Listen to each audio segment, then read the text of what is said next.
gracias, Arturo. Antes de comenzar, quiero darle las gracias a la Sociedad de Estudios Genealógicos y Heráldicos por haber aceptado mi ponencia para este Congreso Internacional y en particular felicitar a la figura de Fernando y a Toño por esta iniciativa y agradecerles el esfuerzo que han hecho y espero que sea el primero de muchos congresos internacionales. La verdad es que merece la pena. Y bueno, yo me voy a acercar a ustedes, ya que ustedes no se acercan a mí, yo me voy a acercar un poquito. Si esto funciona, claro. ¿Algún error da? Bueno, lo hago a mano. Yo les voy a hablar de migración en un espacio atlántico, sobre todo de la presencia portuguesa en Canarias, la migración portuguesa canaria. Para este estudio me baso básicamente en dos tipos de archivos, en dos archivos. Por un lado, documentación notarial, que va de una cronología desde 1575 a 1650, ahora les explicaré por qué esta cronología, y en diferentes escribanías de la isla, las que están disponibles y consultables para la época, La Laguna, Garachico, Algo la Orotava, Los Realejos, etc. Y también otra documentación muy interesante, proveniente del Archivo Diocesano, que es las informaciones de solterías y viudedades. Es verdad que la documentación está un poco tardía, aparece a partir de 1600 hasta nuestro periodo 1650, pero es muy jugosa. Para el estudio de las migraciones, relaciones familiares y redes es muy jugosa.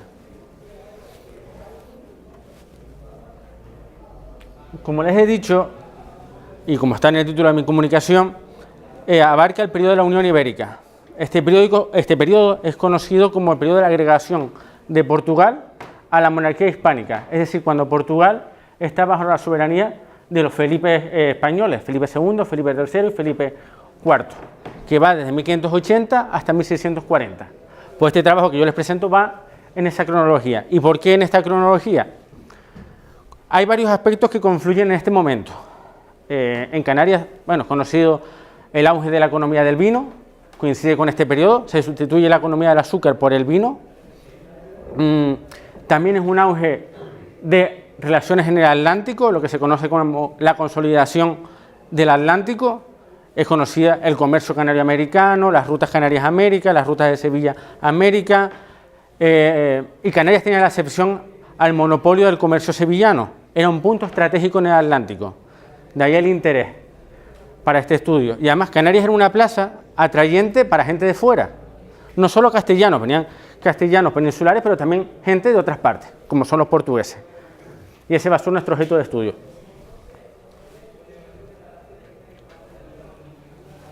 Lo he dividido en tres partes o fases, metodológicamente. El primer momento, o sea, la movilidad, cómo se mueven, de dónde vienen, lo que sería el proceso de llegada, integración, arraigo, qué características tienen estos portugueses. Y por último ya la mimetización social, es decir, ya podemos distinguir al final si son portugueses, si son insulares. Esas son esas tres fases que vamos a analizar muy rápidamente. Ya les adelanto algunas particularidades del colectivo portugués en Canarias. Es bastante conocido, me imagino que todos sabrán, ¿no?, la presencia de otros extranjeros en Canarias, franceses, ingleses, flamencos, irlandeses. Todos ellos tienen una característica principal, vienen por el comercio y casi todos se integran en lo que sería en la élite sobre todo comercial. Sin embargo, los portugueses se van a integrar en todos los estamentos, en todos los elementos de la sociedad. Van a llegar comerciantes, es verdad, pero también van a llegar artesanos, como veremos, agricultores. Entonces, se van a relacionar con cada elemento, con cada estrato de la sociedad canaria. Y a su vez, lo más importante, para esta comunicación, van a traer los lazos, sus redes, sus contactos, sus familias. En un espacio atlántico, los contactos, lo que se llama transferencia de conocimiento, transferencia de ideas. Es decir, ellos se establecen aquí, estamos hablando del siglo XVII, final del XVI y principio del XVII. En esta época, ¿cómo llegan a Canarias? ¿Quién le transfiere esa información? ¿A quién les informa que Canarias es un lugar?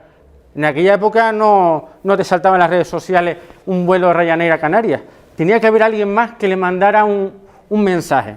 Entonces, la importancia de las redes familiares y redes a todos los niveles para que esa comunicación de que Canarias es una plaza importante, de prosperidad, de camino también hacia América. Muchos llegan a Canarias, se establecen, pero otros van a partir hacia América. Pues esa red, esa comunicación también nos interesa estudiar. En cuanto a la movilidad, según hemos estudiado, hemos encontrado dos tipos de movimientos. Puede venir el conjunto familiar, es decir, toda la familia, entendiendo como la familia un concepto parental amplio. No solo es el padre, la madre y el hijo. Pueden venir acompañados de hermanos, tíos, primos, etcétera, y otro tipo de parientes, compadres, compañeros de trabajo de marineros con gente que son compañeros de toda la vida, lo tratan como familiares, es decir, un conjunto, el concepto de familia como un concepto bastante amplio. Aquí le pongo un ejemplo de un expediente de soltería de un azoriano que llega a Tenerife y entonces dice, en su expediente, como he dicho, es una información muy jugosa, pues te dice que viene con los hermanos, con los primos, y con su mujer, y cómo se establece en la isla. Ahí vemos cómo es todo el movimiento de toda la familia. Pero también encontramos el segundo elemento, el segundo nivel de estos movimientos, de estas movilidades, de esta migración, que es que venga un individuo solo. Quizás esto puede ser más interesante para el estudio de estas redes. ¿Por qué? Porque normalmente estos miembros que vienen solos vienen llamados, por eso digo la importancia de la información, por otro familiar o a otro amigo íntimo de la familia que ya está sentado en la isla. Es el caso este que les pongo de soltería de Josep de Arce y Rojas, que es reclamado por un comerciante, por un tío suyo que está aquí de comerciante. Entonces, lo trae para formarlo. ¿Para formarlo en qué? Son comerciantes, la comunidad portuguesa es conocida por ser buenos comerciantes, de expandirse por Europa, incluso por África, por América, etcétera. Entonces, los forman como comerciante, como avanzadilla. Quizás tal vez se quede en Canarias, quizás tal vez se vaya para América o se vaya para otro lugar. Pero esa formación de expandirse, entonces lo llama para formarlo. En ambos casos hay una reagrupación familiar, o vienen todos juntos o viene uno primero, luego viene otro después, pues hay una agrupación de la familia. Y sobre todo nos habla de la importancia de los vínculos parentales para las relaciones en el espacio atlántico. Al final estamos hablando de un espacio atlántico en su conjunto, y Canarias está en el centro. Y en un momento como hemos dicho, de esplendor del Atlántico, de relaciones comerciales y que todo pasa por Canarias. En cuanto al itinerario, la ruta, es verdad que los portugueses no necesariamente tienen que llegar por esta ruta, pero hemos encontrado un itinerario bastante frecuente, que es el nexo Madeira-Lanzarote con respecto a Portugal y a Canarias y América. Es la puerta de entrada, ese binomio Lanzarote-Madeira es un binomio muy importante para la emigración. Muchos portugueses pasan a Madeira, por ejemplo, es el caso que he puesto aquí, de un azoriano también, que pasa a Madeira. De Madeira pasa a Lanzarote y el Lanzarote se establece en Tenerife. Nos habla también de las relaciones tradicionales muy intensas que tiene Madeira con Lanzarote.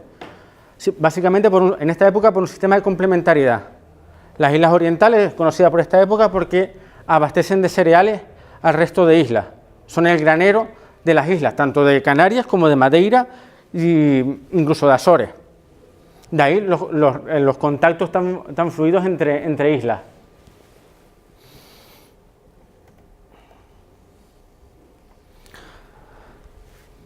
Hombre, ahora lo veremos, lo normal es que estos vínculos sean familiares, relaciones, los matrimonios, sobre todo lo que establezcan los vínculos.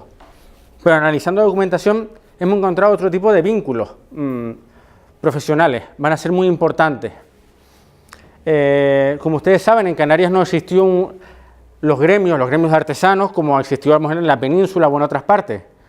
Es decir, no había una institución con sus reglamentos, etcétera. Pero sí es verdad que había un cierto corporativismo en las islas, es decir, los artesanos de cada sector se reunían y tenían su propia organización interna, es verdad, sin reglamento, pero tenía cierta uniformidad, como veremos, por ejemplo, y lo ejemplifican muy bien los artesanos de origen portugués. Claro, estamos hablando de un espacio limitado, hay que controlar quién viene, quién no viene, la profesionalidad del sector y, sobre todo, ellos son los que van a elegir al final quiénes se establecen porque van a aceptarles en el gremio o no, en el grupo o no. Observamos vínculos entre artesanos y estos vínculos se ejemplifican en los matrimonios. Muchas veces son el padre sí de la chica que se va a casar es isleña y se va a contraer nupcias con un portugués. Eso generalmente es así, muy escasas veces encontramos documentación que sea ella la que va a ser de origen portugués, va a ser él siempre un portugués. También artesano, viene de su origen de procedencia portugués, es artesano y se casa en Canarias con una hija de un artesano.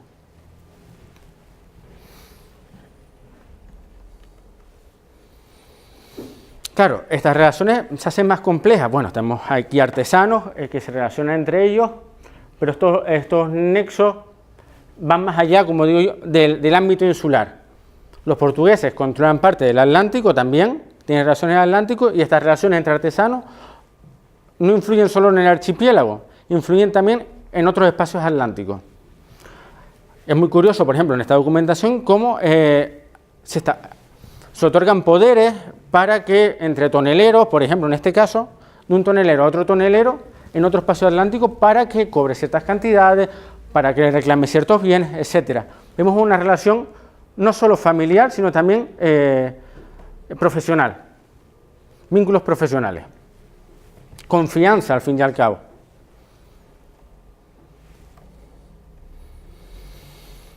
Claro, si a todo esto metemos en el mismo tarro artesanos por un lado, portugueses por otro, vemos que también los vínculos son doblemente fuertes. Primero por el origen y por otro lado por la comunidad tan fuerte, la relación tan fuerte que tenían los artesanos en esa comunidad. Se observa, como vemos, poderes también, en este caso, un portugués asentado en Tenerife, en San Pedro de Daute en este caso, que da poderes para que participe o intervenga en Oporto, y se lo da a otro tonelero, o sea, a otro miembro de su gremio. Claro. En este caso también otro grupo importante que debemos analizar son los artesanos de origen madeirense o azoriano. Destacan sobre todo en Canarias, asombra dentro de la comunidad portuguesa en Canarias en la cantidad de azorianos que se establecen en la isla y sobre todo que se dedican asombrosamente como artesanos, no como artesanía, sino como artesanos. Entonces, y ellos tienen otra particularidad, suponemos que por la cercanía o la flexibilidad de movimiento entre islas, las necesidades, pues se mueven entre islas, no se establecen definitivamente, no podemos hablar que se establezcan definitivamente en Tenerife, sino que se van moviendo. Y es el caso muy curioso de Miguel Fernández, es madeirense, había estado en Tenerife, se vuelve para Madeira y pide si no me acuerdo más, a su hermano que residía aquí en Canarias que le mandase los bienes, no los suyos, sino los que le había dejado otro madeirense en la propia isla. O sea, vemos relaciones entre insulares de diferentes islas dentro del gremio. Y obviamente, ya como lo último en esta parte de artesanos, no solo interviene la cuestión del origen, no solo interviene la cuestión del gremio, intervienen otros factores. O sea, el grado de confianza llega a otro miembro de mi grupo del gremio que le otorgo poderes para que él actúe en mi nombre para otros negocios. Por ejemplo, en este caso, para que le cobre en una partida de chochos que había remitido a Oporto el artesano.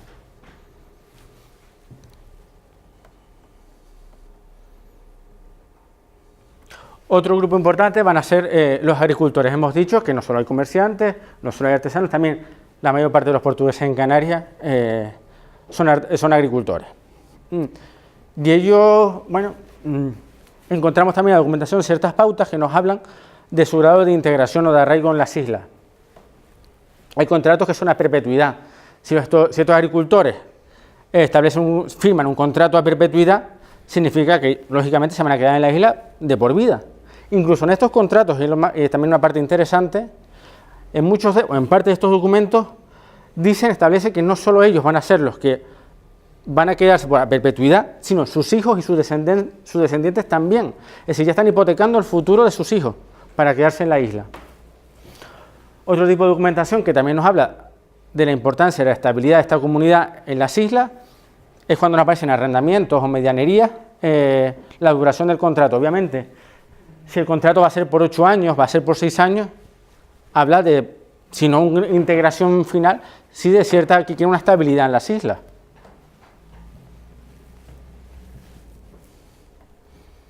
Por lo tanto, indica un compromiso de integración, por lo menos una voluntad de integración.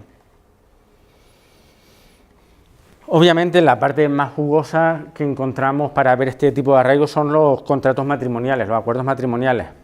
Fundamental, obviamente, para todo estudio de las familias, relaciones sociales, de parentesco. Porque, claro, les he recalcado que Canarias es una plataforma estratégica en el Atlántico. Claro, por un lado, los portugueses quieren asentarse aquí, esta comunidad extranjera quiere asentarse aquí para aprovecharse de esa plataforma estratégica, que es Canarias, de los lazos que en ella se establecen. Y por otro lado, los insulares, los que ya están establecidos aquí, quieren aprovecharse de las conexiones que tienen los portugueses. No olvidemos que los portugueses, la corona portuguesa, aparte, tiene las islas, tiene el monopolio con África y también tiene Brasil. Brasil va a ser el principal consumidor del vino canario. Les interesa a los insulares mantener ese trato con Portugal, afianzarlo. Si no lo tienen, Canarias se va a quedar medio aislada en medio de la nada. Y por otro lado, a los portugueses les interesa participar de esa excepcionalidad que tiene Canarias dentro del monopolio castellano de comerciar con el Atlántico y sobre todo con América. Como he dicho, la mayor parte de estos acuerdos que hemos analizado, la mayoría son de Azores. También encontramos de Extremadura, también de Madeira, Algarve y Oporto, son los principales lugares de procedencia. Como hemos dicho, ojo, esto es lo que nos dice la documentación. Hay otros, no quiere decir que realmente sea así. Obviamente, muchos de los agricultores no habrán llegado a firmar un contrato de acuerdo matrimonial ante un notario. De los que tenemos disponibles registros notariales, estos los datos que nos saltan.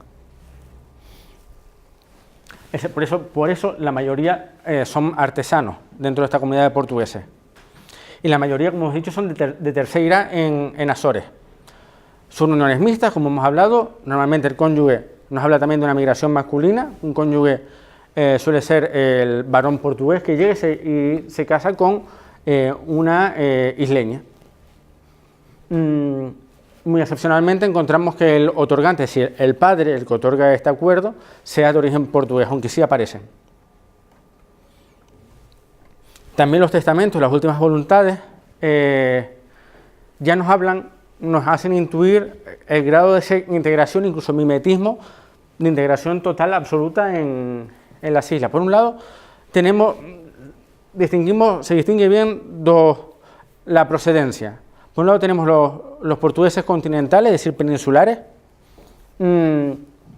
que observamos en ellos que el arraigo no es tan profundo. Se nota a través de estos testamentos que murieron aquí casi por casualidad. Venían por aquí y se quedaron. Básicamente, porque en la documentación de los testamentos se habla de, pues que se hagan misas en Portugal, pues que las deudas se cobren en Portugal, incluso, como veremos muchas veces, y nombran obviamente que la familia y el hogar la tienen en Portugal. Son básicamente marineros o comerciantes que están aquí por un tiempo limitado. Sin embargo, los insulares, ya sean de Madeira o sean de Azores, se observa un punto más hacia la integración. A diferencia de los peninsulares, son básicamente agricultores. Hemos visto también la voluntad de muchos agricultores de establecerse. Están casados, nombran que están casados con isleñas y dicen que tienen aquí, pues eso, tienen casa aquí, tienen herramientas, tienen sus útiles, su día a día, su trabajo lo tienen aquí. Eso no implica que en ocasiones aparezca que tengan y que tengan casa, por ejemplo, en Madeira, que todavía mantengan casa ahí en Madeira. Obviamente los lazos no se rompen, están aquí pero todavía mantienen contacto. Y hablamos de una voluntad de establecerse, cuando tienen herramientas, tienen vestidos, tienen casas, tienen bestias, es decir, una voluntad de arraigo.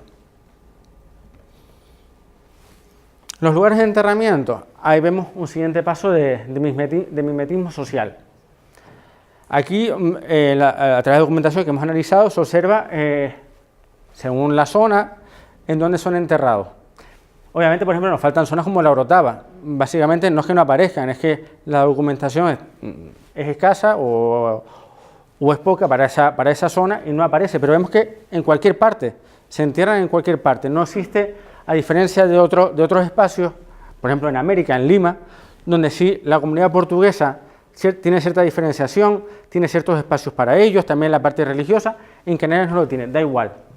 Se entierran igual que el resto de tinerfeños.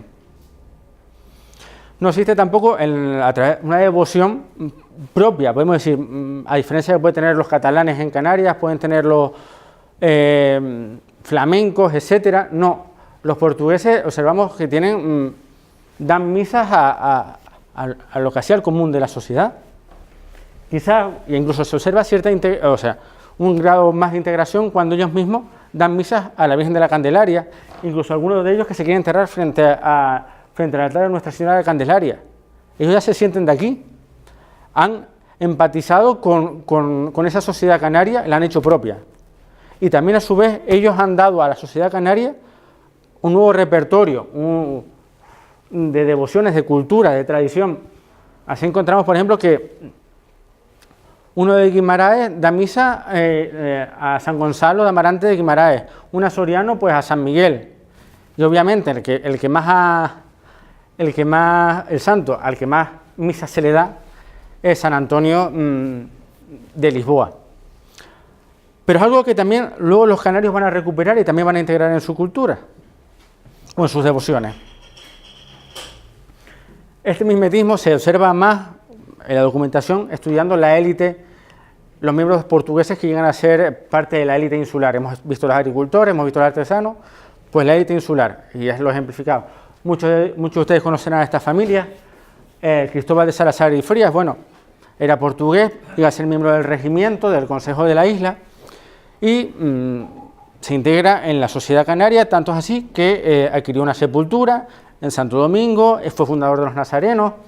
Y luego está también otra familia, los Pereira de Castro, los hermanos Tomás y Diego Pereira de Castro, se integran, bueno, establecen 2 hijas que fueron monjas, crean una capilla, la ermita de Taganana, incluso trae la imagen del Cristo de Tacoronte, ¿vale? Muy bien, se han integrado.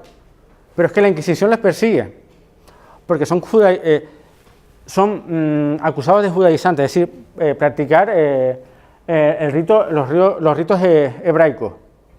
Son judaizantes, son judíos, son canarios, son portugueses, ya nos hemos hecho un lío. Realmente son isleños, es decir, se integran en la sociedad, no dejan de participar de sus tradiciones, de sus devociones, pero también adquieren las que se establecen aquí. Y a su vez ellos aportan nuevas devociones a la sociedad. Y el mejor ejemplo que tenemos en este caso es el de Duarte Enrique, un portugués que llega hacia 1640, al final de este periodo, y se encarga de le dan la licitación, por así decirlo, de las rentas reales de Canarias, es decir, todas las rentas, todos los impuestos pasa por él. Imagínense, en un punto estratégico en medio del Atlántico, todo lo que pasa por aquí, él coge la factura y se lleva un tanto. Imagínense la importancia que tenía este personaje. Pues él era judío, era una persona abiertamente judía, había financiado la construcción de la sinagoga en Ámsterdam, tenía relación con la comunidad hebrea en Londres, y aún así dona tejidos al Cristo de la Laguna.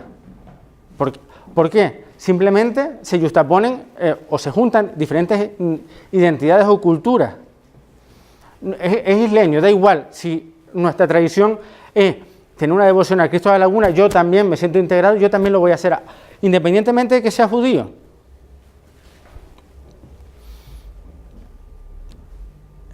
bueno, ya para ir terminando, el último paso ya sería este mimetismo, pues una vez que ya están establecidos aquí, saben que se van a quedar, incluso en los testamentos, pues viudas o saben que sus padres, bueno, ya tienen cierta edad, mandan poderes a sus tierras de origen para que se hagan cargos familiares, o como he dicho, el concepto de familia amplio, otros marineros, vecinos, incluso clérigos de la zona, gente de confianza, para que en su momento cobren todo lo que allí puedan tener de herencia, casas, propiedades, incluso útiles que tengan por ahí, pues bueno, que lo vayan tratando. Y por último, esto era, bueno, ya para acabar, quería hacer un poquito una nota a favor de los estudios de la familia a través de la documentación notarial. Y también iba a ser un guiño a la siguiente comunicación de Santiago Maldonado, que no está aquí, sino está en la otra sala, historiador y documentalista, gran experto en ese tipo de documentación, en que a través de esta documentación notarial, sobre todo de los poderes notariales, es una herramienta útil para reconstruir familias. A través de los poderes se observa estas redes que hemos hablado, quiénes son las familias, dónde están, qué hijos tienen y qué herencia van a tener o pueden tener. Pues eso es todo, muchas gracias.